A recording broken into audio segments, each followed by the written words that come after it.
My self Pankaj, government college Chhachhrauli, history department.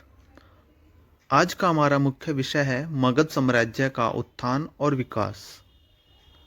Bharat के प्राचीन इतिहास में मगध को महत्वपूर्ण स्थान प्राप्त था। 6ठी शताब्दी ईसा पूर्व में यह उत्तरी भारत में स्थापित 16 महाजनपदों में सबसे महत्वपूर्ण था। 5वीं शताब्दी ईसा पूर्व में यह सबसे शक्तिशाली साम्राज्य बन गया। मगध साम्राज्य के उत्थान और विकास के ऐसे क्या कारण थे कि मगध साम्राज्य एक बहुत बड़ा साम्राज्य के रूप में स्थापित होता है।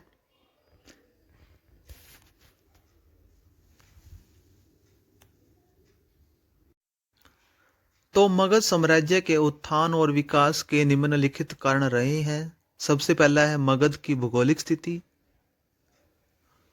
मगध साम्राज्य उत्तर की ओर गंगा, दक्षिण की ओर विंध्याचल पर्वत, पूर्व की ओर सोन नदी, पश्चिम की ओर चंपा नदी से घिरा हुआ था। इस प्रकार मगध साम्राज्य चारों ओर से सुरक्षित था।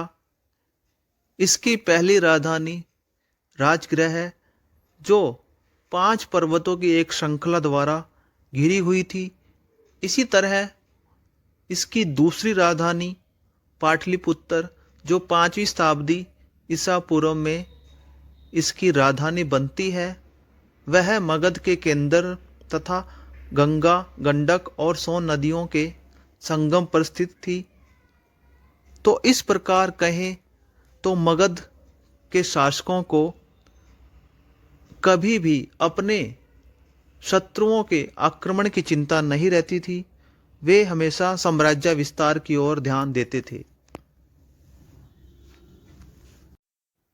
तो मगध साम्राज्य के उत्थान और विकास का दूसरा कारण है लोहे के विशाल भंडार। मगध साम्राज्य में लोहे की खानों से पर्याप्त मात्रा में लोहा प्राप्त होता था। इस लोहे से ही उन्नत किस्म के शस्त्र तैयार किए जाते थे। मगध साम्राज्य के अधिकतर विरोधियों के पास इस तरह की लोहे के विशाल भंडार नहीं थे, जिनसे वो अच्छी किस्म के शस्त्र तैयार कर सकें। इस प्रकार अपने उत्तम शस्त्रों के प्रयोग से मगध के शासक अपने शत्रुओं को आसानी से हरा देते थे। मगध साम्राज्य के उत्कर्ष और विकास में तीसरा कारण है मगध की सैन्य व्यवस्था। मगध के शासकों ने सैन्य व्यवस्था की भी और विशेष ध्यान दिया था।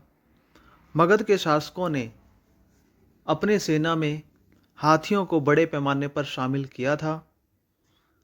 हाथी दुर्गों को तोड़ने और यातायात के लिए इस्तेमाल किए जाते थे। इसके अलावा हाथियों से लोहे की खानों में भी काम लिया जाता था। मगध के शासकों ने अस्थायी सेना के बदले स्थायी सेना को रखा हुआ था। इस तरह से मगध शासकों की सैन्य व्यवस्था बहुत अच्छी थी, जो मगध के उत्कर्ष और विकास में महत्वपूर्ण भूमिका अदा करती है। मगध साम्राज्य के उत्कर्ष और विकास में मगध की अच्छी आर्थिक स्थिति भी महत्वपूर्ण कारण बनती है। जहां मगध साम्राज्य की भौगोलिक स्थिति उसे आक्रमणकारियों से सुरक्षित बनाती थी, वहीं मगध साम्राज्य की भूमि उपजाऊ थी। सिंचाई के साधनों की कोई कमी नहीं थी, जिस कारण फसलों की भरपूर पैदावार होती थी। अतिरिक्त उत्पादन ने उद्योग धंधों व वाणिज्य का विकास भी किया। इस विकास के कारण धीरे धीरे नगरों का उत्थान हुआ। कृषि, व्यापार व उद्योग के उन्नत होने से राज्य की आय बढ़ी और इस आर्थिक संपन्नता ने ही मगध के शासकों को एक बहुत बड़ी सेना रखने की स्थिति में ला खड़ा कर दिया, और जिस कारण वे आगे चलकर साम्राज्यवादी नीति को आगे बढ़ा सके। इस प्रकार कहें तो मगध की आर्थिक दशा ने मगध साम्राज्य के उत्कर्ष और विकास में महत्वपूर्ण योगदान दिया। मगध साम्राज्य के उत्कर्ष और विकास में मगध के शासकों की भी महत्वपूर्ण भूमिका रही है। मगध को समय समय पर शक्तिशाली शासक मिलते रहे हैं। ये शासक महत्वाकांक्षी, योग्य व साहसी थे, जिन्होंने अपने सैन्य कार्यों व कूटनीति के आधार पर अपने इस मगध साम्राज्य की सीमा का विस्तार किया। इस साम्राज्य की नींव बिंबिसार द्वारा डाली गई। अजातशत्रु जैसे शासकों ने इसको आगे बढ़ाया। इसके बाद उदयभद्र, शिशुनाग व महापद्म नंद जैसे शासकों ने भी साम्राज्यवादी नीति के तहत मगध साम्राज्य का खूब विस्तार किया। इन सभी शासकों द्वारा उपलब्ध आर्थिक व सैनिक साधनों का प्रयोग करके उचित व अनुचित ढंग से दूसरे क्षेत्रों पर भी इन्होंने कब्जा किया। इस प्रकार कहें तो मगध के शासकों ने भी मगध के उत्थान और उत्कर्ष में महत्वपूर्ण भूमिका अदा की थी। मगध के प्रमुख राजवंश और शासक। मगध पर कई राजवंशों ने क्रमानुसार शासन किया है। सबसे पहला है बृहद्रथ वंश। मगध के बारे में महाभारत व पुराणों में चेदीराज बसु के पुत्र बृहद्रथ का वर्णन मिलता है। बृहद्रथ को ही मगध का संस्थापक माना जा सकता है। इसके पश्चात उसका पुत्र जरासंध आता है, जो भीम के साथ मल्लयुद्ध में मारा गया था। इसके बाद भी कई राजा हुए हैं, लेकिन उनका शासनकाल बहुत कम रहा था और बृहद्रथ वंश का अंतिम शासक रिपुंजय को माना जाता है। दूसरा वंश है हर्यक वंश। 544 ईसा पूर्व से 412 ईसा पूर्व। तो रिपुंजय जो बृहद्रथ वंश का अंतिम शासक था, उसके मंत्री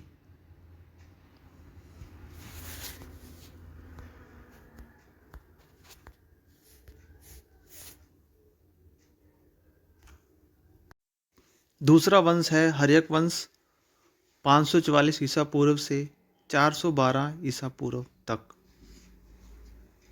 रिपुंजय जो बृहद्रथ वंश का अंतिम शासक था, उसकी मृत्यु के पश्चात उसके मंत्री पुलिक ने शासन संभाला, जिसको उसके सामंत भटिया ने मरवा दिया एवं अपने पुत्र को यहाँ का शासक बना दिया।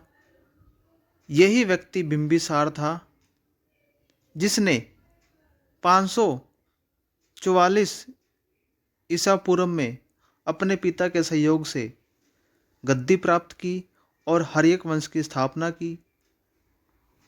बिंबिसार के शासनकाल में ही मगध एक सर्वशक्तिशाली राज्य बनता है। उसने युद्ध, शांति व वैवाहिक नीति का पालन करते हुए मगध साम्राज्य का दूर दूर तक विस्तार कर दिया। कहा जाता है कि उसके राज्य में 80,000 से अधिक गांव शामिल थे। बिंबिसार एक सफल योद्धा भी था। अंग के शासक ने बिंबिसार के पिता को पराजित किया था। इस अपमान का बदला लेने के लिए बिंबिसार ने अंग राज्य पर आक्रमण किया। इस आक्रमण में अंग के शासक ब्रह्मदत्त की कड़ी पराजय हुई। बिंबिसार ने अंग को अब मगध साम्राज्य में शामिल कर लिया और इसकी शासन व्यवस्था की बागडोर अपने पुत्र अजातशत्रु को गवर्नर बनाकर सौंप दी। बिंबिसार ने अनेक शासकों से मैत्रीपूर्ण संबंध भी स्थापित किए, जिनमें गांधार, इसी तरह चंडप्रद्योत महासेन भी बिंबिसार का परम मित्र था। जब वह बीमार हो गया था तो बिंबिसार ने अपने एक राजवैद्य जीविक को उसके उपचार के लिए अवंती भी भेजा था। बिंबिसार एक कुशल राज्य प्रबंधक भी साबित हुआ। प्रजा का कल्याण करना वह अपना कर्तव्य समझता था। प्रशासन व्यवस्था को उत्तम ढंग से चलाने के उद्देश्य से उसने एक मंत्रिमंडल का गठन किया था। उसके साम्राज्य में अपराधियों को कठोर दंड दिए जाते थे। बिंबिसार ने यातायात के साधनों और व्यापार को विकसित करने के लिए भी विशेष ध्यान दिया था। बिंबिसार ने राजगृह को अपनी राजधानी बनाया। इस राजधानी का निर्माण महागोविंदा ने किया था। यह 5 पर्वतों से घिरी हुई थी, जिसके कारण इस पर आक्रमण करना दुश्मनों के लिए सरल कार्य नहीं था। बिंबिसार धार्मिक सहिष्णु व्यक्ति था। इसी कारण बौद्ध ग्रंथों में उसे बौद्ध धर्म का महान श्रद्धालु और जैन ग्रंथों में उसे जैन धर्म का महान श्रद्धालु भी बताया गया है। इस प्रकार बिंबिसार के शासनकाल के दौरान मगध साम्राज्य का बहुमुखी विकास हुआ।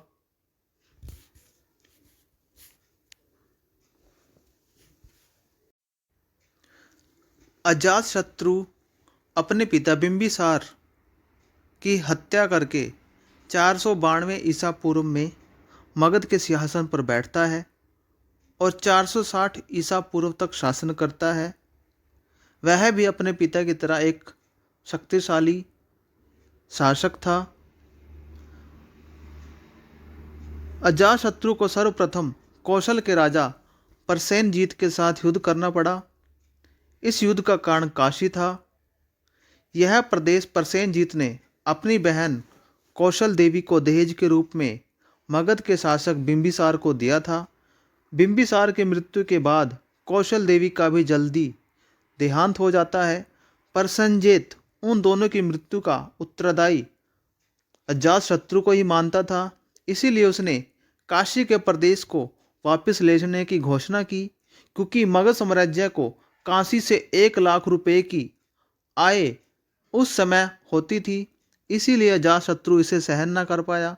उसने काशी पर अधिकार करने के उद्देश्य से कौशल राज्य पर आक्रमण कर दिया।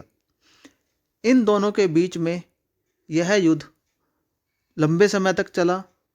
अंत में दोनों शासकों के बीच संधि हुई।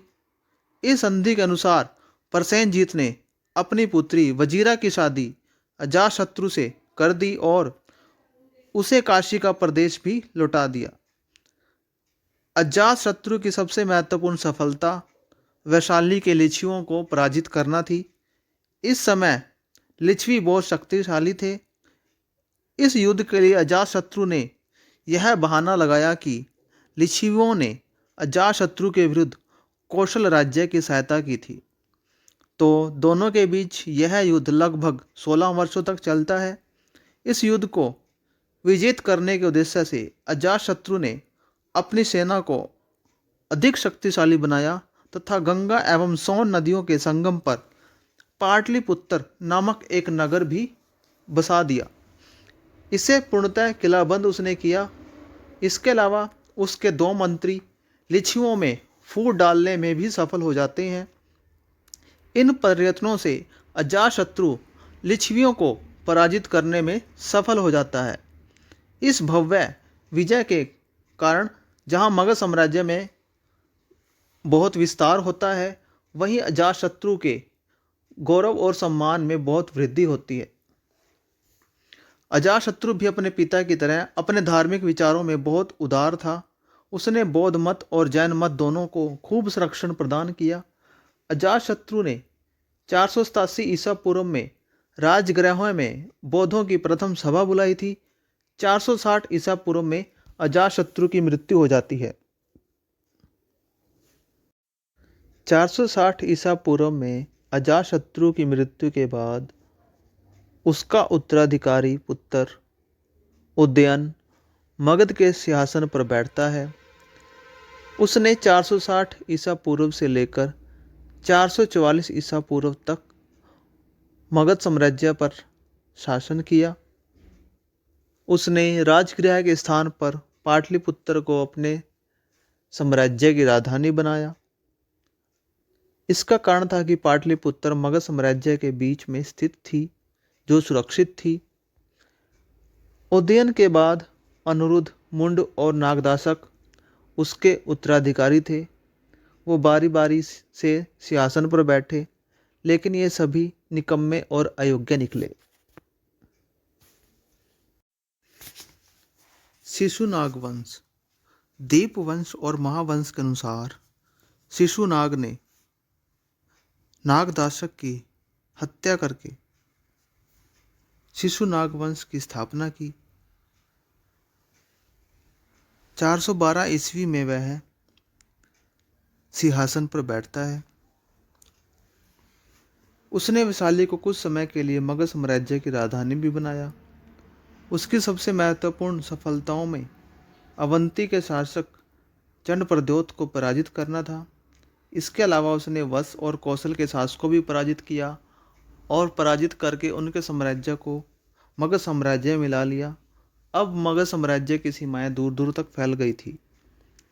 शिशुनाग की मृत्यु के बाद 394 ईसा पूर्व में कालाशोक शासक बना।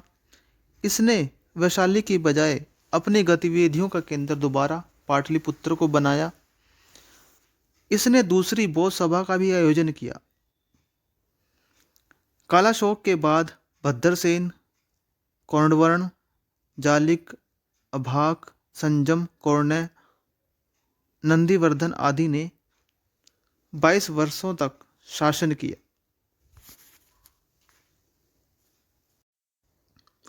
नंद वंश। 344 ईसा पूर्व में महापद्म नंद नामक व्यक्ति नंदीवर्धन का वध करके नंद वंश की नींव डालता है। वह मगध साम्राज्य के शक्तिशाली शासकों में से एक था। उसकी सैनिक शक्ति बहुत विशाल और मजबूत थी। इसी कारण उसे उग्रसेन भी कहा जाता था। उसे क्षत्रियों का नाश करने के कारण सर्वक्षत्रांक भी कहा जाता था। उसने अपने शासनकाल के दौरान इक्ष्वाकु, पांचाल, कुरु, सूरसेन, मिथिला, कलिंग इत्यादि के शासकों को पराजित करके मगध साम्राज्य की सीमाओं का खूब विस्तार किया। महापद्म नंद की मृत्यु के बाद उसके 8 पुत्र मगध के सिंहासन पर बैठते हैं। नंद वंश का अंतिम शासक धनानंद था। उसके पास अपार धन संपदा थी, जिस कारण उसे धनानंद कहा जाता था। उसकी एक विशाल सेना भी थी। इसी विशाल सेना के कारण सिकंदर के सैनिकों को मगध पर आक्रमण करने का साहस नहीं हुआ। लेकिन धनानंद बहुत लोभी था। उसने अपनी प्रजा से गैर कानूनी ढंगों से धन एकत्रित करने में कोई कसर नहीं छोड़ी। एक समय में मगध में अशांति व अवस्था फैल गई। धनानंद में इतनी योग्यता नहीं थी कि वह इस स्थिति को संभाल सके और वह अपनी प्रजा में बदनाम हो जाता है। इस स्थिति का लाभ उठाकर 321 ईसा पूर्व में चंद्रगुप्त मौर्य अपने गुरु चाणक्य की सहायता से नंद वंश का अंत कर देता है और एक ऐसे साम्राज्य की नींव डाल देता है जिसे मौर्य साम्राज्य का नाम दिया जाता है। यह साम्राज्य पहली बार भारतीय स्तर के राज्य का आधार बना एवं चंद्रगुप्त के पश्चात बिंदुसार व अशोक जैसे सम्राट इस मौर्य साम्राज्य द्वारा दिए गए।